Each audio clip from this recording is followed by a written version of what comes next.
내가 백성 앞에 세울 법규는 이러하니라. 내가 히브리 종을 사면 그는 6해 동안 섬길 것이요 7째에는 몸값을 물지 말고 나가 자유인이 될 것이며 만일 그가 단신으로 왔으면 단신으로 나갈 것이요 장가들였으면 그의 아내도 그와 함께 나가려니와 만일 상전이 그에게 아내를 주어 그의 아내가 아들이나 딸을 낳았으면 그의 아내와 그의 자식들은 상전에게 속할 것이요 그는 단신으로 나갈 것이로되 만일 종이 분명히 말하기를 내가 상전과 내 처자를 사랑하니 나가서 자유인이 되지 않겠노라 하면 상전이 그를 데리고 재판장에게로 갈 것이요 또 그를 문이나 문살주 앞으로 데리고 가서 그것에다가 송곳으로 그의 귀를 뚫을 것이라. 그는 종신토록 그 상전을 섬기리라. 사람이 자기의 딸을 여종으로 팔았으면 그는 남종같이 나오지 못할지며 만일 상전이 그를 기뻐하지 아니하여 상관하지 아니하면 그를 속량하게 할 것이나 상전이 그 여자를 속인 것이 되었으면 외국인에게는 팔지 못할 것이요 만일 그를 자기 아들에게 주기로 하였으면 그를 딸같이 대우할 것이요 만일 상전이 다른 여자에게 장가들일지라도 그 여자의 음식과 의복과 동침하는 것은 끊지 말 것이요 그가 이 세 가지를 시행하지 아니하면 여자는 속전을 내지 않고 거저 나가게 할 것이니라. 사람을 쳐 죽인 자는 반드시 죽일 것이나 만일 사람이 고의로 한 것이 아니라 나 하나님이 사람을 그의 손에 넘긴 것이면 내가 그를 위하여 한 곳을 정하리니 그 사람이 그리로 도망할 것이며 사람이 그의 이웃을 고의로 죽였으면 너는 그를 내 제단에서라도 잡아내려 죽일지니라. 자기 아버지나 어머니를 치는 자는 반드시 죽일지니라. 사람을 납치한 자가 그 사람을 팔았든지 자기 수하에 두었든지 그를 반드시 죽일지니라. 자기 아버지나 어머니를 저주하는 자는 반드시 죽일지니라. 사람이 서로 싸우다가 하나가 돌이나 주먹으로 그의 상대방을 쳤으나 그가 죽지 않고 자리에 누웠다가 지팡이를 짚고 일어나 걸으면 그를 친 자가 형벌은 면하되 그간의 손해를 배상하고 그가 완치되게 할 것이니라. 사람이 매로 그 남종이나 여종을 쳐서 당장에 죽으면 반드시 형벌을 받으려니와 그가 하루나 이틀을 연명하면 형벌을 면하리니 그는 상전의 재산임이라. 사람이 서로 싸우다가 임신한 여인을 쳐서 낙태하게 하였으나 다른 애가 없으면 그 남편의 청구대로 반드시 벌금을 내되 재판장의 판결을 따라낼 것이니라. 그러나 다른 애가 있으면 갑대 생명은 생명으로 눈은 눈으로 이는 이로 손은 손으로 발은 발로 된 것은 된 것으로 상하게 한 것은 상함으로 때린 것은 때림으로 갚을지니라. 사람이 그 남종의 한 눈이나 여종의 한 눈을 쳐서 상하게 하면 그 눈에 대한 보상으로 그를 놓아줄 것이며 그 남종의 이나 여종의 이를 쳐서 빠뜨리면 그 이에 대한 보상으로 그를 놓아줄지니라. 소가 남자나 여자를 받아서 죽이면 그 소는 반드시 돌로 쳐서 죽일 것이요 그 고기는 먹지 말 것이며 임자는 형벌을 면하려니와 소가 본래 받는 버릇이 있고 그 임자는 그로 말미암아 경고를 받았으되 단속하지 아니하여 남녀를 막론하고 받아 죽이면 그 소는 돌로 쳐 죽일 것이고 임자도 죽일 것이며 만일 그에게 속죄금을 부과하면 무릇 그 명령한 것을 생명의 대가로 낼 것이요 아들을 받든지 딸을 받든지 이 법규대로 그 임자에게 행할 것이며 소가 만일 남종이나 여종을 받으면 소임자가 은 30세겔을 그의 상전에게 줄 것이요 소는 돌로 쳐서 죽일지니라. 사람이 구덩이를 열어두거나 구덩이를 파고 덮지 아니하므로 소나 나귀가 거기에 빠지면 그 구덩이 주인이 잘 보상하여 짐승의 임자에게 돈을 줄 것이요 죽은 것은 그가 차지할 것이니라. 이 사람의 소가 저 사람의 소를 받아 죽이면 살아있는 소를 팔아 그 값을 반으로 나누고 또한 죽은 것도 반으로 나누려니와 그 소가 본래 받는 버릇이 있는 줄을 알고도 그 임자가 단속하지 아니하였으면 그는 소로 소를 갚을 것이요 죽은 것은 그가 차지할지니라. 22장 사람이 소나 양을 도둑질하여 잡거나 팔면 그는 소 한 마리에 소 5마리로 갚고 양 한 마리에 양 4마리로 갚을지니라. 도둑이 뚫고 들어오는 것을 보고 그를 쳐 죽이면 피 흘린 죄가 없으나 회돋은 후에는 피 흘린 죄가 있으리라. 도둑은 반드시 배상할 것이나 배상할 것이 없으면 그 몸을 팔아 그 도둑질한 것을 배상할 것이요 도둑질한 것이 살아 그의 손에 있으면 소나 낙이나 양을 막론하고 갑절을 배상할지니라.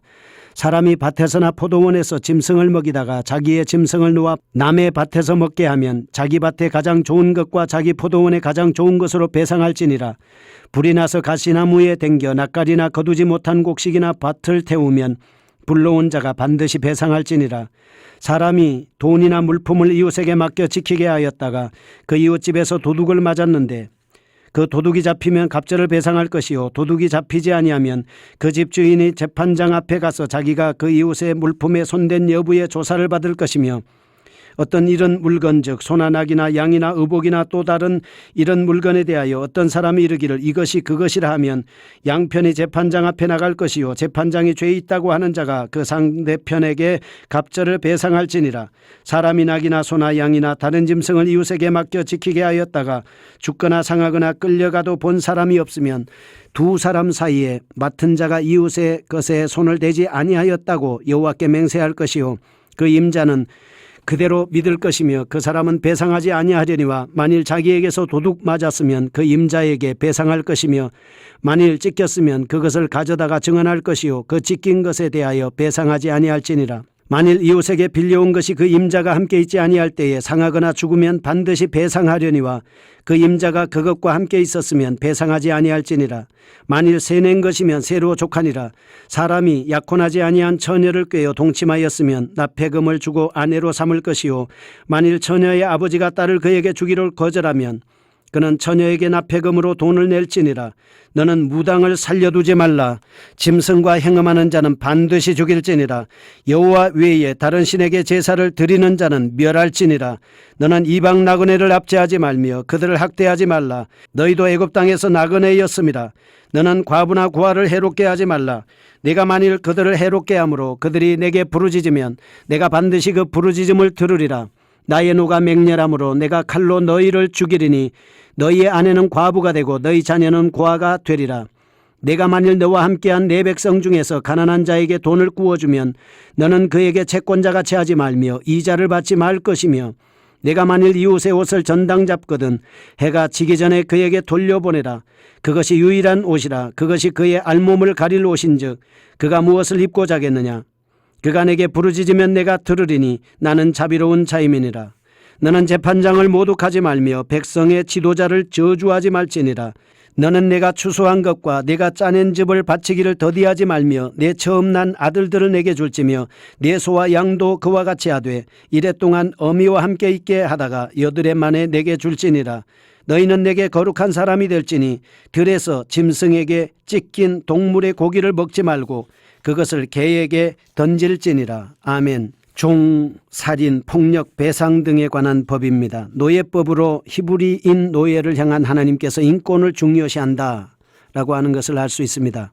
히브리 종은 7년에는 자유롭게 하고 단신으로 왔으면 단신으로 나갑니다. 또 그 종에게 자유를 줍니다. 상전이 자유를 준다 해도 나가기를 원하지 않으면 길을 뚫어서 상전을 섬기게 할 수 있는 자유를 주었습니다. 하나님께서는 인간들의 삶에서 일어나는 다양한 상황과 갖가지 사건이 일어날 경우에 어떻게 해야 될지에 대해서 구체적으로 알려주고 있습니다. 정의롭고 공정한 법을 가르쳐주고 있습니다. 여종에 대한 법에도 자유를 주게 하고 사람을 쳐 죽인 자는 한 곳으로 도망하게 하고 부모를 죽인 자도 죽이고 상대방을 쳤으면 보상하게 하는 이런 법을 마련해 주셨습니다. 사형에 해당하는 4가지 죄가 있습니다. 타인을 살해했을 경우에, 부모를 구타했을 경우에, 유괴죄를 저질렀을 경우에, 부모를 저주할 경우에 이 4가지는 반드시 사형에 처해지도록 되어 있습니다. 그렇다고 하면 부모에 대한 효도에 대해서 우리가 어떻게 해야 됩니까? 부모를 무시하지 말아야 합니다. 언사를 조심해야 됩니다. 그리고 부모를 공경해야 합니다. 부모를 치는 자는 하나님의 정죄의 대상이 됩니다. 창조 질서를 거스르는 패륜적인 행위가 뭐냐?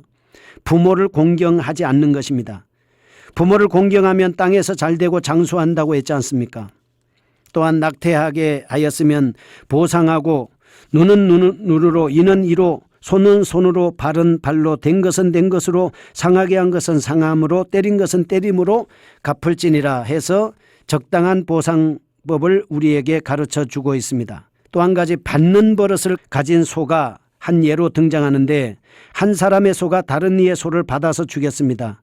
살아있는 소는 팔아서 반값으로 나누고 죽은 것도 반으로 나누어 가지게 됩니다. 이래서 서로에게 책임을 지게 하는 것이죠. 받는 버릇이 있는 소일 경우에는 임자의 잘못으로 간주해서 받은 소의 임자가 죽은 소의 주인에게 다른 소로 배상하도록 이렇게 판결을 하게 했습니다. 단순히 일어나는 사건의 현상만을 가지고 시비를 판단하는 것이 아니라 사건이 일어나게 된 배경, 상황 이런 것을 모두 고려해서 책임지도록 하는 제사장 나라 거룩한 백성의 법을 우리에게 주셨습니다. 22장입니다. 절도, 담보, 간음에 대한 법을 말씀하고 있습니다. 손해에 대한 보상법을 가르쳐 주면서 피해를 입은 백성이 없도록 공정한 법을 만들어 주셨습니다. 재산상의 손해배상에 대한 규례도 말씀합니다. 소나 양을 도둑질하면 소 한 마리에 소 5마리, 양 한 마리에 양 4마리로 갚아야 한다. 도둑질한 것은 배상해야 되고 짐승이 남의 밭에 피해를 입혔으면 보상해야 됩니다. 불이 나서 낯가리나 거두지 못한 곡식이나 밭을 태우면 불러온 자가 반드시 보상해야 되고 돈을 맡았다가 잃으면 잃은 물건은 갑절이나 배상해야 됩니다. 소를 도둑 맞았으면 배상해야 되고 이웃에 빌린 것이 있으면 배상해야 됩니다. 우상금지법으로 무당을 살려두지 말라 말씀을 합니다. 짐승과 행음하는 자 반드시 죽이고 여호와 외에 다른 신에게 제사하는 자도 죽여야 된다 말씀합니다. 왜냐? 거룩한 백성 하나님 나라 제사장 나라의 백성이기 때문에 그렇습니다. 가난한 자를 보호하는 법도 있습니다. 나그네를 압제하지 말고 학대하지 말며 과부나 고아를 해롭게 해서는 안 된다라고 말씀을 합니다. 학대하면 똑같이 만들어주겠다라고 말씀하는 것이죠. 가난한 자에게 돈을 구워줬을 때는 채권자가 채하지 말며 이자를 받지 말고 이웃의 저당 잡은 옷은 빨리 돌려주라고 말씀을 합니다. 그 다음에 하나님의 주권을 인정하는 규례들도 있습니다. 하나님께 대한 모독을 금지시켰습니다. 재판장 모독하지 마라. 백성의 지도자를 저주하지 마라. 이 백성의 지도자를 저주하지 말라 하는 이것 때문에 이 다윗은 범죄하지 않습니다. 올바른 헌금에 대한 것도 말씀을 하고 있습니다. 추수한 것, 짜낸 것, 즙을 바치고 처음 난 아들도 하나님 앞에 드려야 된다. 그럼 우리는 헌금의 의미를 한번 살펴보죠. 헌금을 하는 이유가 무엇입니까? 하나님께로부터 모든 것을 받았다. 하나님의 것이다 라고 하는 것을 인정하는 것입니다. 모든 은혜를 거저받았기 때문에 하나님의 절대적인 복을 받아서 하나님의 주권과 소유권을 인정하는 표시가 뭐냐? 헌금입니다. 그런데 이 헌금하는 것은 능력에 맞게 경제적인 수준대로 하나님께서 보시기 때문에 은밀하게 대가를 바라지 않고 순수한 마음으로 즐거워하는 마음, 자원하는 마음으로 아낌없이 하나님 앞에 드려야 합니다. 헌금의 용도는 성막 건축, 교회 건축, 운영, 가난한 사람들을 돌보고 구제사업 제사장들이나 목회자들의 생활 지원하는 대로 쓰임을 받았습니다. 결론적으로 어떻게 살아야 됩니까? 우리는 거룩한 백성입니다. 하나님의 백성입니다. 제사장 나라입니다. 하나님을 기쁘시게 하고 하나님과의 관계에서 하나님께서 우리에게 요구하신 조건을 잘 지킬 때 우리는 거룩한 백성이 될 수가 있습니다. 깨끗하게 살아갈 수 있는 것입니다. 하나님의 은혜로 복되게 살아갈 수 있는 우리 사람들이 될 수가 있습니다. 자세하게, 은혜롭게, 세밀하게 우리에게 삶을 가르쳐 주시는 하나님 감사하지 않습니까? 거룩하신 하나님 감사합니다. 우리가 이런 법들을 지켜서 하나님의 백성의 자녀로 온전히 살게 하시고 주님에게 영광이 되게 하옵소서. 예수님의 이름으로